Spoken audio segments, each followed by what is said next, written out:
ඔයාලා කාගේන කාලා තියෙනවද? මේක හදන්න විනාඩි 5ක්වත් යන්නේ නැහැ. ඒ වගේම මේක හරිම රසයි. මේකට ඕනේ වෙන්නේ ඉන්ග්‍රීඩියන්ට්ස් 4යි. ලුණුයි, සුදු ලුණුයි, අමු මිරිසුයි.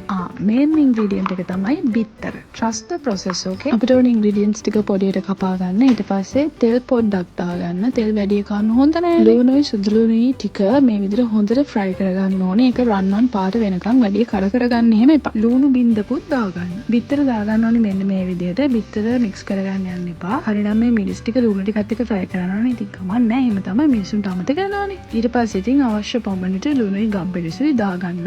සුදු ලුණුයි මිරිසුයි ලුණුයි හොඳට කොටපු පේස්ට් එකක්. ඊට පස්සේ මෙන්න මේ විදිහට බිත්තරේ උඩින් දාගන්න. කාගේන කියන්නේ ඉන්දියන් රෙසිපි එකක්. මේක ඒකල්ලෝ රොටි එකක් කනවා. මං ඒ වුණාට අද කන්නේ මේක රෝස් පාන් එක්ක. මේ වගේ හොඳට දෙපැත්ත කරවෙච්ච රෝස් පාන් එක්ක මේක කනකොට මාරම රසයි. මමත් මේක Facebook එකේ තිබ්බ ඉන්දියන් වීඩියෝ එකක් දැක්කලා තමයි හැදුවේ. මමවත් හිතුවේ නෑ මේක මෙච්චර රසට තියෙයි කියලා. කියන්නම තුගුණානේ. ඕගොල්ලෝ මේක හදනවා නම් අනිවාර්යෙන්ම ගින්දර ගොඩක් අඩු කරලා අරක උයා ගන්න ඕනේ. නැත්තම් කර වෙන්න පුළුවන්. එහෙනම් මේකත් හදුවොත් මටත් කියන්න. බයි.